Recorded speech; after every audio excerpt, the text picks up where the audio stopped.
তোমার ওই রেশমি কালো চুল দেখে পাগল আমি হবই তো। আসলে রমণীর সৌন্দর্য প্রকাশ পায় তার চুলে। আর এই চুলের যত্নে রমণী দিন দিন কত কিছুই না করেছে।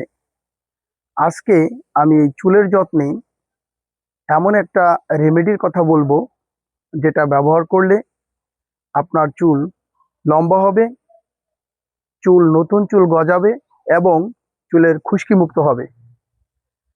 ছোটবেলায় আমরা দেখেছি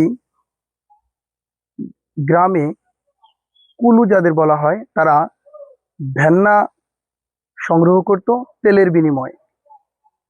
আজ আমি আপনাদের ভেন্না গাছের উপকারিতার কথা বলবো, বা ভেন্নার যে তেল, এই তেলের উপকারিতার কথা বলবো।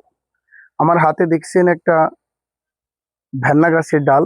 এখানে কিছু ভেন্না দেখা যাচ্ছে, এবং এই ভেন্না যখন ম্যাচুরিটি হবে অর্থাৎ পেকে যাবে, তখন কিন্তু এই ভেন্না ঘানিতে ভাঙালে তেল বের হবে, অথবা বাড়িতেও এই তেল বের করা যায়। তো এই তেল যদি আপনার মাথায় আপনি ব্যবহার করেন, তাহলে আপনার চুলে যে খুশকি, এটা পড়া বন্ধ হয়ে যাবে, চুল গজাবে, চুল ঘন হবে। কারণ এই ভেন্না হচ্ছে ভিটামিন ই এর একটি আধার। এছাড়া এটি ফ্যাটি অ্যাসিডেট। অর্থাৎ ভেন্নার তেল আপনি যদি ব্যবহার করেন, তাহলে আপনার চুল অবশ্যই উজ্জ্বলতা পাবে।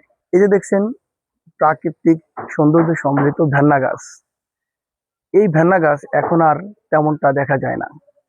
তো আগে প্রচুর পরিমাণ ভেন্না গাছ ছিল, আমরা ছোটবেলায় ভেন্না কুড়িয়েছি, এবং সেই ভেন্না কুলুর কাছ থেকে বদল করে তেল সংগ্রহ করেছি, বা মা বোনরা তেল সংগ্রহ করেছে।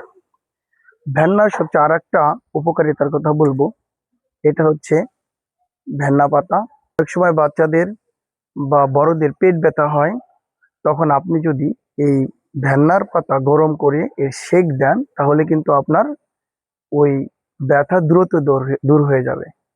এছাড়া জয়েন্টের ব্যথা দূর করতে ভেন্না পাতার গুণের শেষ নেই। তো এই ভেন্নার যে ভেষজীয় গুণ, বা ভেন্না পাতার ভেষজীয় গুণ, ভেন্নার তেলের যে ভেষজীয় গুণ, সেটা আপনাকে আমি বললাম, আপনি এটা ট্রাই করে দেখতে পারেন। তো এরকম আরো ভেষজ উদ্ভিদের গুণাগুণ সম্বলিত যে ভিডিওগুলো, এগুলো আমার এই চ্যানেলে প্রতিনিয়ত আপডেট হতে থাকবে।